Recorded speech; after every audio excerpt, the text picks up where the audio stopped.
ये कहानी अलादीन नाम के एक राजा के ऊपर आधारित है जो दिमाग से पूरी तरह पैदल होता है। अब पूरी तरह बेवकूफ होने की वजह से वो अपने देश में क्या क्या कारनामे करता है, ये हम आज की इस एक्सप्लेनेशन में देखने वाले हैं। आज मैं जिस फिल्म को एक्सप्लेन करने वाला हूँ उसका नाम है द डिक्टेटर और ये फिल्म 2012 में रिलीज हुई थी। मूवी की शुरुआत में हमें एक काल्पनिक देश वाडिया दिखाया जाता है। वाडिया में एक बच्चे का जन्म होता है जिसका नाम अलादीन रखा जाता है। अलादीन के जन्म के बाद से ही उसकी मां को मार दिया जाता है और इसके कुछ सालों बाद ही उसके बाप की भी हत्या कर दी जाती है और अब सिर्फ 7 साल की उम्र में अलादीन वाडिया का राजा बन जाता है। इसके बाद सीन यहीं कट होता है और हम कुछ साल बाद का सीन देखते हैं जहाँ अलादीन अब बड़ा हो चुका है। अलादीन अपने बाप की तरह ही सनकी और पागल है और उसके मन में जो आता है वो वही करता है। वो अपने देश में ओलंपिक गेम्स रखवाता है जिसमें वो खुद भी हिस्सा लेता है। फिर गेम के दौरान अगर कोई उससे आगे निकल जाता है तो अलादीन उसे गोली मार देता है और खुद वो गेम जीत जाता है और इसी तरह वो ओलंपिक में 14 गोल्ड मेडल जीत जाता है। इसके बाद अलादीन अपने महल के बाहर आता है और अपनी प्रजा को बोलता है कि जल्दी ही पूरी दुनिया हमारे आगे घुटने टेकेगी। हम जल्दी ही न्यूक्लियर वेपन तैयार कर लेंगे, पर किसी पर हमला करने के लिए नहीं बल्कि शांति बनाए रखने के लिए। और ये बोलते ही वो हंसने लग जाता है। इसके बाद अलादीन अपने न्यूक्लियर रिसर्च सेंटर में जाता है और वहां पर वो अपने चाचा तामीर से मिलता है।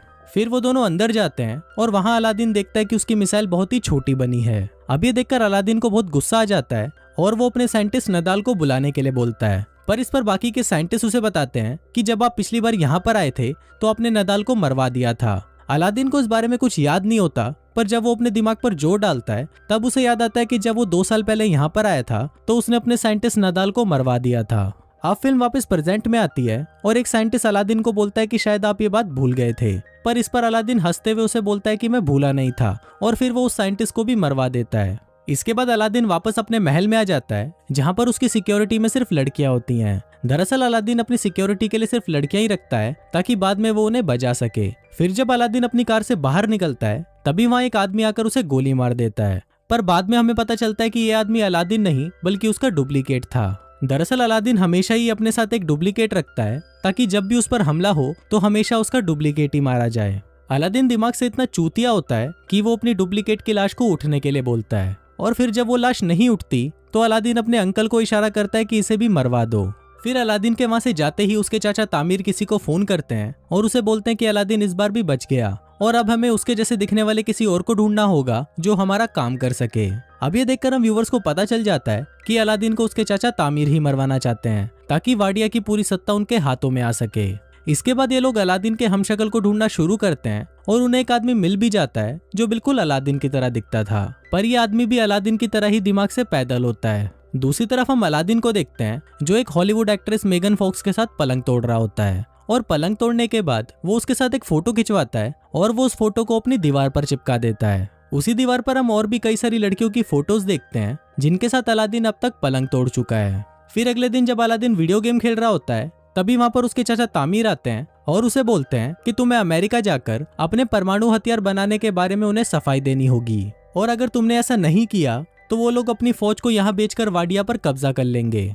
अब ये सुनकर अलादीन डिसाइड करता है कि वो अमेरिका जाएगा। फिर अलादीन अमेरिका आ जाता है और अमेरिका के लोग सड़कों पर उसके खिलाफ नारे लगाते हैं। दरअसल अमेरिका के लोग चाहते थे कि वाडिया में डेमोक्रेसी हो और कोई भी बेवकूफ और पागल राजा उन पर अत्याचार ना करे। इसके बाद अलादीन अपने सिक्योरिटी हेड से मिलता है जिसका नाम क्लेटन होता है और वो अलादीन को बिल्कुल भी पसंद नहीं करता था। फिर जब रात को अलादीन अपने होटल में सो रहा होता है तभी वहां पर क्लेटन आता है और वो उसको किडनैप कर लेता है। वो उसे एक टॉर्चर रूम में लेके जाता है और वहां पर वो अलादीन को अपने हथियार दिखाता है जिससे वो उसे टॉर्चर करने वाला है, पर अलादीन उसके हथियारों का मजाक उड़ाने लगता है जिससे गुस्सा होकर क्लेटन उसकी दाढ़ी काट देता है। फिर वो उसकी दाढ़ी को जला देता है पर दाढ़ी पर लगी आग से वो खुद भी जल जाता है। दूसरी तरफ अलादीन भी खुद को रस्सियों से आजाद कर लेता है और वहां से भाग जाता है। अब अलादीन की दाढ़ी कट जाने की वजह से कोई भी उसे पहचान नहीं सकता था। फिर अगले दिन अलादीन उसी जगह जाता है जहां पर उसे भाषण देना था। तभी वो वहां पर देखता है कि उसका हमशक्ल उसके चाचा तामीर के साथ वहां पर भाषण देने के लिए जा रहा है और अब अलादीन ये सब देखकर समझ जाता है कि ये सारा खेल उसके चाचा तामीर का है। अब अलादीन को बहुत ज्यादा गुस्सा आ जाता है और वो रेलिंग तोड़कर अंदर जाने की कोशिश करता है, पर तभी सिक्योरिटी उस पर हमला कर देती है और वो नीचे गिर जाता है। तभी वहां पर जोई नाम की एक लड़की आती है और वो उसे स्कूटी पर बिठाकर वहां से ले जाती है। इसके बाद जोई उसे अपनी दुकान पर लेके जाती है जहां पर वो काम करती थी।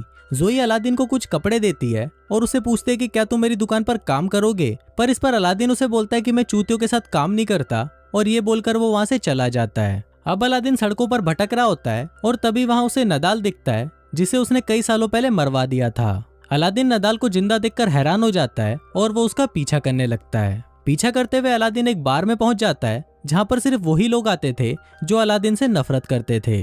तभी वहाँ पर काम करने वाला एक आदमी अलादीन को पहचान लेता है और वो सभी को बता देता है कि ये अलादीन है। दरअसल उस बार में जितने भी लोग थे उन सभी को अलादीन ने मरवा दिया था, पर उनमें से कोई भी मरा नहीं था और वो सब भागकर अमेरिका आ गए थे।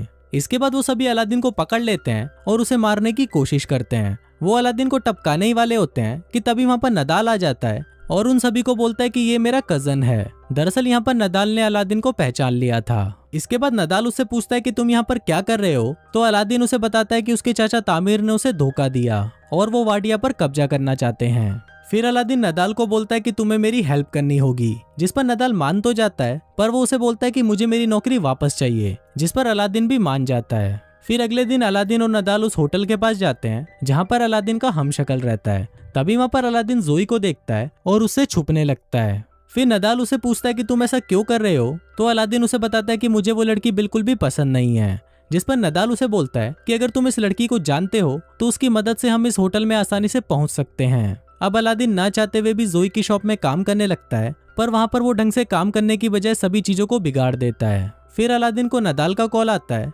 और वो उसे बताता है कि मैंने सारा प्लान बना लिया है। हम कैंटीन के सामान के बहाने से उस होटल में जाएंगे और वहाँ पर नकली अलादीन को हटाकर उसकी जगह असली अलादीन को ले आएंगे।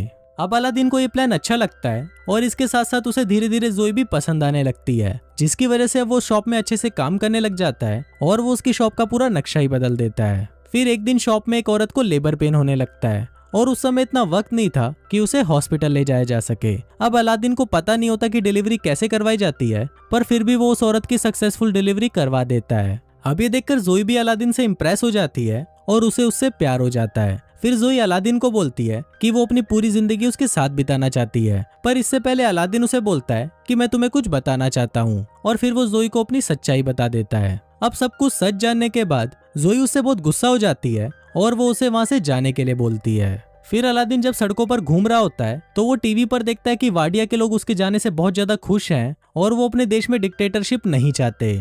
अब ये सब देखकर अलादीन को लगता है कि शायद उसे कोई भी पसंद नहीं करता, इसलिए वो डिसाइड करता है कि वो अपनी जान दे देगा। फिर वो एक पुल से कूदकर अपनी जान देने ही वाला होता है कि तभी वहाँ पर नदाल आ जाता है और उसे समझाने लगता है। अब अलादीन भी नदाल की बात को मान जाता है और वो अपने मरने का प्लान कैंसिल कर देता है। फिर अगले दिन अलादीन नदाल के साथ मिलकर बहुत ही मुश्किल से उस होटल के कमरे में चला जाता है और वहाँ पर वो नकली अलादीन को भगाकर खुद उसकी जगह ले लेता है। इसके बाद अलादीन उस मंच पर जाता है जहाँ पर आज वाडिया का नया संविधान पढ़ा जाना है। इसी दौरान अलादीन उस पेपर को फाड़ देता है जिसमें लिखा था कि वाडिया में अब डेमोक्रेसी चलेगी। फिर अलादीन ये बोलने ही वाला होता है कि वाडिया में हमेशा डिक्टेटरशिप चलेगी, पर तभी वहाँ पर जोई आ जाती है और उसको देखते ही अलादीन अपना मन बदल देता है और वो ऐलान करता है कि वाडिया में अब डिक्टेटरशिप नहीं होगी, बल्कि वहाँ पर सिर्फ डेमोक्रेसी होगी। अब ये सुनकर सभी लोग खुश हो जाते हैं, पर तभी वहाँ पर तामिर अलादीन पर गोली चला देता है। अब वो गोली अलादीन को लगने ही वाली होती है, पर तभी वहाँ पर उसका हमशक्ल आ जाता है और वो गोली उसको लग जाती है। इसके बाद अलादीन जोई को भी अपने साथ वाडिया ले जाता है और उसके साथ शादी कर लेता है। शादी के दौरान जोई उसे बताती है कि वो एक जूइश है, जिसको सुनकर अलादीन को बिल्कुल भी अच्छा नहीं लगता और वो जोई को भी मरवाने के लिए बोल देता है। और कुछ इसी तरह से ये फिल्म यहीं खत्म हो जाती है।